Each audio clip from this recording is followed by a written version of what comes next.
Hi, we continue in Genesis 31 today after Laban has caught up to Jacob and his family and confronted him about stealing his daughters and stealing his cattle, but most importantly, as it turns out, stealing his teraphim, the household gods that Rachel has stolen secretly and put under the saddle of her camel.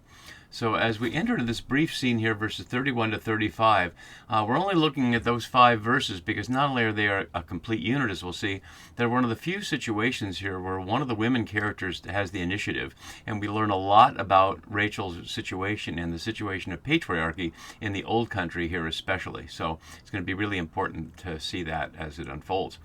So as you can see on the right side of the screen, as we've been going through the entire Jacob cycle, we're near the very end of this Jacob and Laban section here, and then we'll return to Jacob and Esau.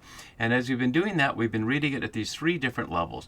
The immediate plot here of, at this point, Jacob not escaping from his brother, but escaping from his uncle.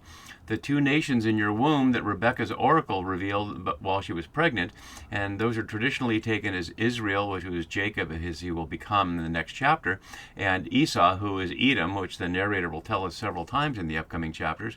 But as I've been noting, based on the parallels of the Laban and his daughter's story and the allegorical reading of it with the monarchy in exile, especially as we get to the bottom of our list here, there are many ways that this is also an expression of exile, and both about a monarchy as a question after the exile, and the Ezra Nehemiah view where the Persian king substitutes for a Davidic king, but also as a rejection of patriarchy and the entire imperial structure that so many of the Israelites had wanted all the way back to 1 Samuel 8. And so, as Genesis has been anti-city since the beginning, showing Cain as the first builder of a city, as the first murderer turned away from God, so and throughout its story here, it presents an anti-monarchical view. But it's also presenting patriarchy as part of that, and showing that Rachel and other women, and perhaps men who identify them, have powers even in the midst of the dominant power of propaganda and violence of empires. So we're going to see that in our scene here. As we've been looking at the structure of the whole thing, I've been noting the various chiasms that intersect and overlap. First, the big one that we looked at from 28:10 to 31:18, but then the short one that we looked at completely, and now we're at the center of this next one. So from 31:19, overlapping this one, framing around Jacob fleeing and Laban pursuing, and the covenant of shalom they make at the end. And I want to note that there, because at the center is the way of women. Rachel revealing that in the face of the way that men reach results, either by going to war or by reaching a covenant of peace, women have a different way because they're excluded from access to the patriarchal methods that men use to resolve disputes amongst themselves. And as I'm going to suggest, Israel, which is to say Jacob and his descendants, the Bene Israel, the children of Israel, adopt the way of women as their way in the face of the power of Persia or Greece or Rome, as it later reveals itself. And that Jesus takes that up himself, not to start a new religion called Christianity, but to follow in the footsteps of his ancestors, holding up the way of women in the face of the patriarchy of men that uses violence and domination. So a really important scene here as we look at it. We've also been looking at the key words here, and our section here is right after the end of the chiasm that went above here with this phrase. Then we're going to look at this part here, and we see that tent, tent, tent is an important element here. 4 references to tents, and there's actually should be 5, because to Jacob's tent, Leah's tent, the tents of the 2 maidservants, and then he'll enter Rachel's tent. So there actually are 5 tents, but the 2 maidservants' tent is singular. They seem to share one, as we see here. And the image of a man poking around the tent is ugly and incestuous, as well as his feeling around is an echo of Isaac feeling Jacob back in chapter 27. So many interesting parallels here, as well as implicit criticisms of Laban and his whole way of life. So let's see how Jacob defends himself against the many charges that we heard earlier. So he simply says, "Because I was afraid." And he responds to that about the daughters. But he recognizes that we see in verse 32 what Laban's really upset about is the teraphim. So let's slow this down a little bit and look at the details. He says he was afraid here, and we last saw Jacob afraid at chapter 28. We'll see him afraid of Esau approaching later. But notice how this echoes the garden scene here. So Laban confronts Jacob and he says, "I was afraid. I thought you would take your daughters from me by force." And we saw back here when Yahweh God confronted the Adam said, "I heard the sound of the garden and I was afraid because I was naked and I hid myself." And those aren't exactly the same, but they're fairly similar, that in the face of the perception of overwhelming power, the character claims that they're afraid because of what they thought the other person would do. And Jacob is certainly right here. Laban would have taken his daughters by force, almost certainly, and yet here he is and he didn't. So there's an interesting question about that too, of why he doesn't take them back and he ends up in the covenant of shalom. But we'll have to see the response after Rachel's scene here that we'll see next time. So notice your daughters, matching verse 26 that Laban claimed my daughters. Notice he's not claiming my wives or the mother of your grandchildren. He's acknowledging this element of Laban's relationship with them for now. And he claims he would take them by force, literally, lest by robbery, only one other time in Genesis and 30 times in the Hebrew Scripture. Thus, Jacob's fear of Laban's robbery leads to his perceived act of military abduction. Not that we see it that way, because as I was noting last time, Rachel and Leah were asked openly which side they wanted to take, and they openly said, we have no inheritance in our father, and they sided with Jacob. So there's no abduction being done here. But Jacob, not knowing, as the narrator tells us after this speech, which is interesting, that Rachel had stolen the teraphim, offers this. And by withholding this until after Jacob's speech, it adds just a little suspense to the scene. And this is artistic mastery of the absolute variety, to see such a powerful story with so many emotions can be drawn in just so few brushstrokes. So he says, anyone with whom you find your gods, here Eloheka, not teraphim, he uses this term, shall not live. And that's a really harsh element there. I didn't make this one of the parallels because Jacob isn't the one who's parallel to Saul as much as Laban is. But note the similarity there to what Saul said, that anybody who'd been found eating honey would not live when the troops were famished, and it turned out to be Jonathan who'd done it. So I didn't make that exact parallel, but we could note that one as well. So Jacob thinks he's in the right here, and he's pretty sure he can make this life or death statement because he knows he doesn't have them, and he can't quite imagine why Rachel would have them, which has led some feminist scholars to point out that Jacob doesn't know Rachel at all after all these years.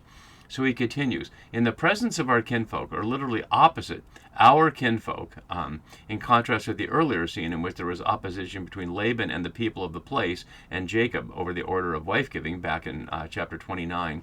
But we also saw just a few verses earlier, the narrator described it like Laban and his kinmen were all coming down on Jacob alone. But we've known all along since this scene evolved here that Jacob has all his children and his slaves and his camels and his cattle and all that stuff. So in the presence of all those, he challenges Laban to point out what I have that is yours, or literally to recognize what it is to you and take.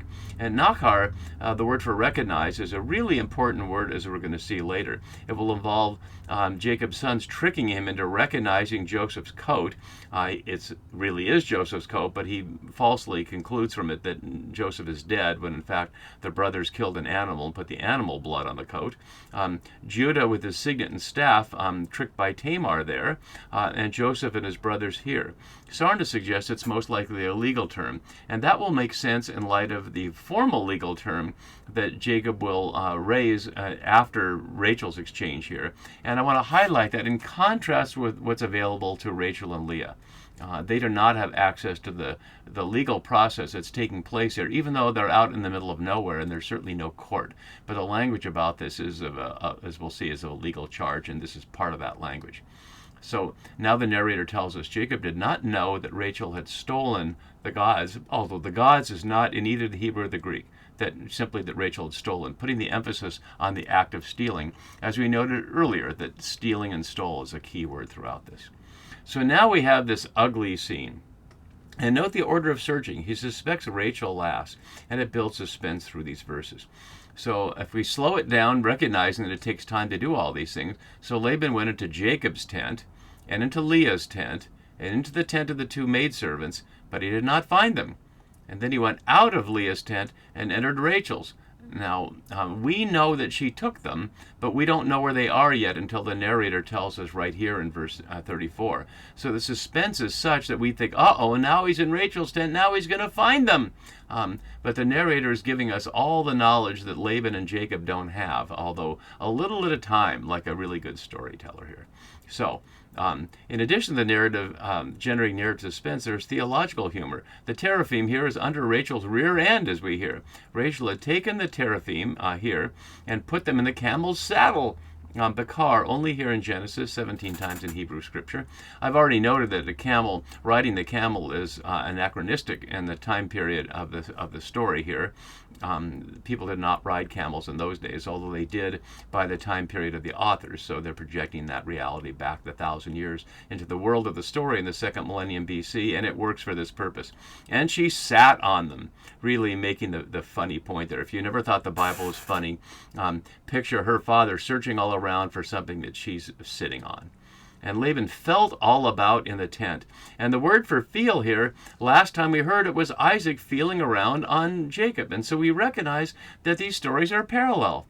Just as Isaac tested Jacob a number of times through various senses to see whether he was lying when he suggested he was Esau, and at the time I was suggesting that Isaac was in on that, but Jacob didn't know. Here, Laban's not in on it, but Rachel knows what's going on, and Jacob's not in on it. But Laban is doing just what Isaac did, feeling around. And the fact that he feels around in all the tents is at least at some level symbolic of this various series of actions. Only one is feeling, but the smelling and the touching and the tasting that Isaac does to try to confirm or refute that the person in front of him is his hunter son Esau. And so close parallels here between Rachel and Jacob, both tricking their father and deceiving their father, which makes Rachel a perfect match, much as Rebekah was a good match for being such a diligent waterer and hurrying around like Abraham had hurried around when the guests appeared in the heat of the day back in chapter 18. And so now that he didn't find them anywhere, Jacob would be ready to be angry, as you see in verse 36. But first she speaks. And we have to ask also, where's Leah and Bilhah and Zilpah in all this? Did they know about this? Did Rachel tell her sister about that? But they're simply not in the scene. And so she said to her father, "Let not my Lord be angry." And using Adonai here, which is one of the formal words for Yahweh, for folks who don't want to say Yahweh out loud, it was a key word in the mouth of Abraham's servant in chapter 24, used many times in the New RSV translated as master, my master Abraham. But not since, really drawing the connection there. It's next used when Jacob refers to Esau as my lord Esau in chapter 36. But it's only here that I could find from a child to a parent in Genesis. And it really highlights that Rachel's alienated from her father. She's not calling him daddy or Abba in Hebrew, which would be a perfectly good thing to call him. She's referring to him in the formal sense, much like sometimes David refers to Saul or Saul refers to Samuel. People are in a subservient situation with someone who is powerful. And of course, that's the very meaning of Lord, whether in English or Adonai in Hebrew, and why Lord would be the title for God.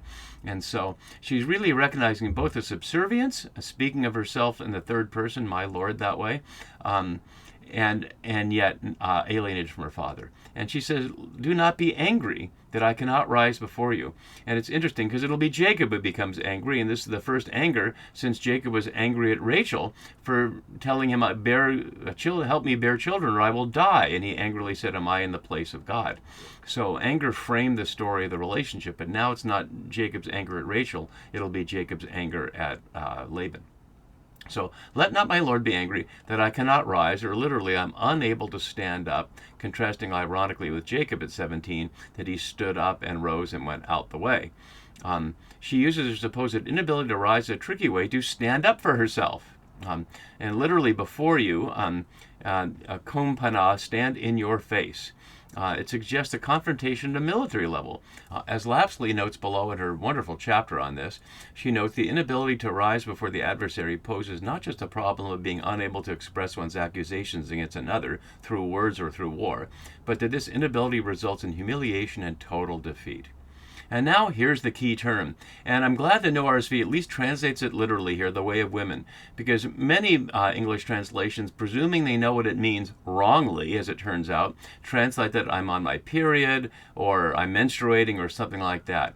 But it misses the absolute ambiguity of it here, and that's the key point of the story, that it's ambiguous. So to translate it as menstruating or something like that is just utterly tone deaf to the meaning of the story here.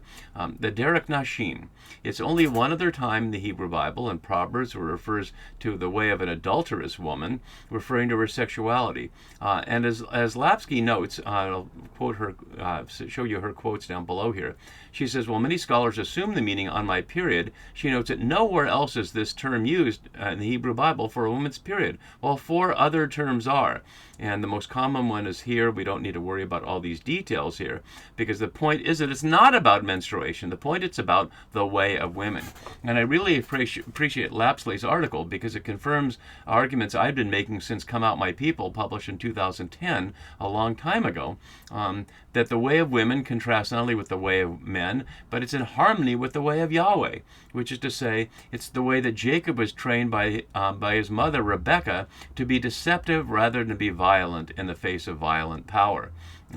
In other words, to be clever and tricky rather than to put force upon force. And I'd like to suggest, being raised Jewish as I was, this is much of the way I was raised and the way many Jewish young men were raised, not to win by being stronger, but to win by being smarter and more clever. And who was I taught that by? My mother and my grandmother.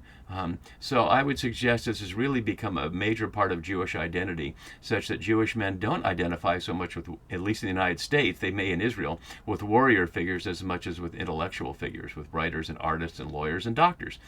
So your experience may differ. So the way of women is upon me. And so she continues to note down below. Rachel is thus, I'm jumping down too fast. Rachel is thus speaking 2 languages simultaneously. One is the male-dominated language that sees the way of women as a sexually other way of being, which is to say, whether as an adulteress or through menstruation. And the second is her own language, created from her female perspective, which understands the way of women as an unsanctioned, subversive way of attaining justice. And she suggests this, in Rachel's voice, quote, I cannot get justice through your legal means, but I have the way of women, that is, I have unofficial, unsanctioned means of getting justice. And we see how that plays out not only here, but in Jesus' stories of parables of women who get around men that way, like the woman who bothers the judge in Luke's gospel, and many others. So I really suggest that this is a foundational image here that plays out all the way through the Bible and through Jewish history. So he searched, obviously suggesting he takes her at her word as he misunderstands it, which is just a lovely thing that the deceiver can be deceived here effectively, but did not find the household gods, did not find the teraphim. So now Jacob's really angry, and of course he doesn't know they're under the saddle, and as far as we know, he'll never find out. But the other thing we need to do before we're done here is compare this to the other parallel story that we see from the monarchy story of Michal doing a similar thing with the teraphim in relation to David. And so you can see this passage here from 1 Samuel 19:13 to 18. And I've highlighted in bold some of the things in the Michal story, and in pink the parallels. So Michal takes the teraphim and laid it on the bed, and she put a net of goat's hair. Notice it's similar to what Rebekah had put on Jacob's hands back in chapter 27 of Genesis, on its head, and covered it with the clothes, as Rachel covers the teraphim with the saddle and her body. And then Saul comes charging in, wanting to kill David, and the messengers came in, and he says, bring him up on the bed to me, and I might kill him. When the messengers came in, the teraphim was in the bed with the covering of goat's hair on its head, but they don't know that. Saul said to Michal, why have you deceived me like this? As Laban asked Jacob, almost verbatim, and let my enemy go so that he has escaped. And Michal answered Saul, he said to me, let me go. Why should I kill you? Which we know is not what he said, just as Rachel gives a deceiving answer to her father here. And David fled and escaped as Jacob will escape. Although he doesn't flee and escape, he'll escape after the covenant of Shalom. So many parallels there, and as I was noting in the chart here with the parallels, this is the only mention of teraphim in the monarchy, and this is the only mention of teraphim in the Torah. Interestingly, Bodner in his piece suggesting that the book of Samuel is taking off Genesis and making Saul be a new Laban.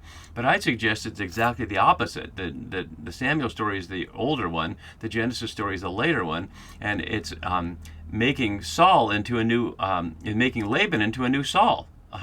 Which is to say, someone who's confused by his desire for power and doesn't understand exactly how God's at work here, and whose reign is ended. And of course, if we're reading this at the level of the exile, the Babylonian reign would have ended with the Persian overpowering them and releasing them. So that's the center of our chiasm, and now we'll continue next time with Jacob literally offering a covenant lawsuit to a non-covenant member, and of course he's not a covenant member too, but we'll see how that plays out for the audience next time. See you then for that. Bye-bye.